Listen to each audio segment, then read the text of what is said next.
자, 이재명의 오른팔이 정진상이 왼팔이 김용이다 그랬는데 지금 이 김용이가요 이재명의 대선 경선 자금을 8억 4,700을 수수했다. 또 개인적인 뇌물을 1억 9천만 원을 대장동 일당으로부터 수수했다. 이 부분에서 그 중에서 어제 2심에서 6억 원을 대장동 일당으로부터 수수했다라고 유죄가 되었습니다. 2억 4,700이 김용에게 전달되지 않았다 이렇게 해석되었지만 적어도 6억만큼은 유동규의 진술이 뒷받침되고 있고 믿을만하고 김용이 만들어낸 증거가 신뢰가 낮다라고 기각이 됐어요. 또 뇌물 중에서도 7천만 원은 유동규 남욱 진술이 신빙성이 있고 1억 2천만 원은 증거 불충분하다 이래가지고 이제 기각됐어요. 그래서 최종적으로 6억의 불법 정치 자금을 수수하고 7천만 원의 지금 뇌물을 받았다. 이런 혐의로 김용이 징역 5년이 되었고 벌금 7천만 원, 그러니까 뇌물은 벌금이 되었고 벌금 7천만 원과 뇌물과 이 정치 자금 합쳐서 6억 7천만 원이 추징금으로 선고되었어요. 그래서 1심과 똑같은 형이 이렇게 때려지면서 어제 법정 구속이 됐습니다. 그리고 증거를 조작을 해서 내밀었는데 이것도 통하지 않았어요.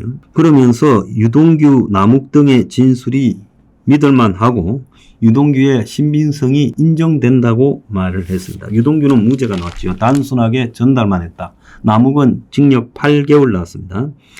자, 김용은 선고 직후 재판부를 향해 판사님 10개월 동안 뭐 한 겁니까? 소리를 쳤고요. 그 다음에 김용 측 사람들이 너무하네 라고 떠들었는데 그건 다 지나간 개소리예요.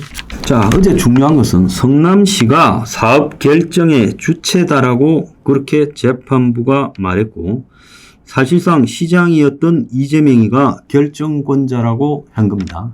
달리 이재명에 대한 언급은 없었지만은 이재명이가 결정권자라는 부분을 강조했어요. 자, 여기에 또 중요한 거는 판결문에 이재명이라는 말이 130번이나 언급이 됐어요. 130번. 그리고 경선 자금이란 말도 28번 언급됐다고 합니다. 자, 그러면 이게 이재명 재판이 충분하게 시간을 갖고 가게 되면 이재명의 대장동 재판에도 영향을 미칠 거라는 게 100%지요. 자, 그러면서 재판부는 양형 이유에서 김용에게 유리한 사정을 언급한 것은 김용이 책임자가 아니다라고 말했어요. 그러면서 재판부는 각종 사업과 관련한 직접적인 업무는 공사와 성남시에서 결정하여 추진한 것으로 김용 피고인은 개발사업의 선정, 개발사업 방식의 결정, 공모 지침, 공사와 민간업자의 수익 분배 등에 관해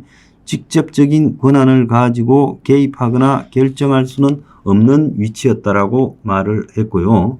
건품이 대장동 민간업자 또는 관련 업자로부터 나오는 것을 알 수 있었음에도 이를 제지하지 않고 유동규에게 지속적으로 건품을 받아냈고 이것은 정치자금법의 입법 취지를 심각하게 훼손하는 것이다.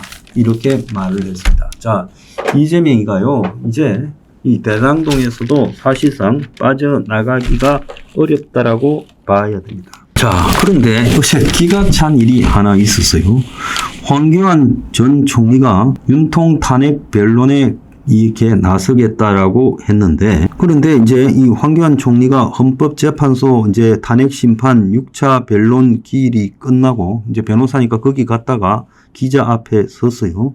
그러니까 이제 기자들이 헌재 앞에서 기다리다가 황교안 총리에게 질문을 했어요. 황교안 총리는 나는 이제 들어왔으니까 예민한 거는 변론팀에 질의하라라고 말하고 지나갈라 했는데 기자들은 그 황교안에게 느닷없이 부정선거 음모론과 내란 옹호 발언을 이제 공격하기 시작했어요.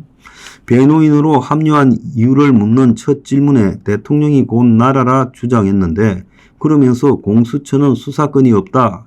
구속이 불법적이다 라며 언급을 했어요. 그리고 이제 부정선거 이야기도 1분간 했어요. 여기에 굉장히 주도적으로 하는 사람이니까. 그러니까 황교안이 이렇게 이제 기자들 앞에 말을 하니까 한 기자가 서부지법 거구폭동 무료 변론에 대한 비판적인 질문을 했어요. 시사인 기자가 무료 변론 제공이 전직 총리로서 법치주의를 존중하지 않는 것이라 생각하지 않느냐? 자, 그러니까 황 총리가 법치주의의 한 틀은 따뜻합니다. 젊은이가 나라를 지키겠다고 하다가 고소당한 것을 모른 척 할 수 없었다. 대통령 측 요청이 아니라 자발적으로 또 윤통 변론에 참여한 것이다라고 말을 했어요. 또 다른 기자가 불법이라는 점은 변하지 않는 게 아니냐니까 어려운 사람들을 도와주는 게 변호사다. 자, 그렇게 말했는데 또 황교안 총리에게 그럼 법원을 폭력으로 진입해 침탈하고 부순 것이 문제라고 생각하지 않냐. 그러니까 황교안 총리는 불법은 지금 수사하고 있지 않냐. 나는 검사가 아니다 했어요. 자, 서부지법 사태가 또 그럴만 했다고 보는가. 또 다른 기자가 물었어요. 그러니까 황 전 총리가 청년들의 분노를 이해한다고 답하자 또 비판적인 질문을 해댔어요. 법원 집기류를 파괴하는 게 나라를 위한 행동이라고 보냐. 사법체계의 핵심인 법원을 훼손하는 게 행위인데. 이러니까 황 전 총리가 기물을 파괴하면 변호하면 안 되냐. 법원이 잘했으면 그렇게 했겠냐. 이렇게 말하니까 거구폭동을 옹호한다면서 또 비판을 했어요. 또 더 나아가 가지고 기자가 이번 변호인단 합류가 황 전 총리의 정치적 입지를 유리하게 하기 위한 복선이 아니냐 이래 물었고, 그러니까 황 전 총리는 그건 아니다. 대통령이 지키는 것이 나라를 지키는 거다. 이후 취재진이 카메라를 거두고 기자들이 흩어지는 순간에 황 전 총리가 기자들을 향해 이게 젊은이면서 젊은이들에 대한 생각이 부족하네라고 이제 기자들을 질타했고요. 젊은이들은 다양하게 생각한다. 광화문에 계속 20, 30대 여성을 포함한 젊은이들이 집회를 하는데 어떻게 생각하냐. 이렇게 물어서 이제 기자들이 또 모였답니다. 그래서 황 전 총리가 광화문에도 여러분이 나와 있다 하는 뒤 부정선거를 막기 위한 여러 전문가들과 이야기를 하고 있다 말을 하니까 이제 기자들이 또 흩어졌다는 거예요. 나는 이 부분에서 굉장히 중요한 거는 기자들은 그 현장에 사실적 보도만 하면 됩니다. 왜 기자들이 서부지법 사태니 황교안의 부정선거니 이런 부분들을 현재 윤통 변론을 하러 놓은 황교안 총리 앞에 말하는 거예요.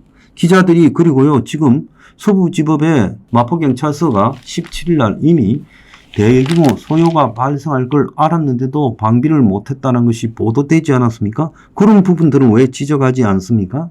그러니까 기자라는 게 아니라 그야말로 좌파 내란 선동기관에 파견된 기관원이에요. 이런 놈 기자들이 어디 있어요? 이것들이요 웃기고 자빠졌어요. 밥벌어 살라고 그렇게 비루한 짓거리를 합니까? 썩은 것들.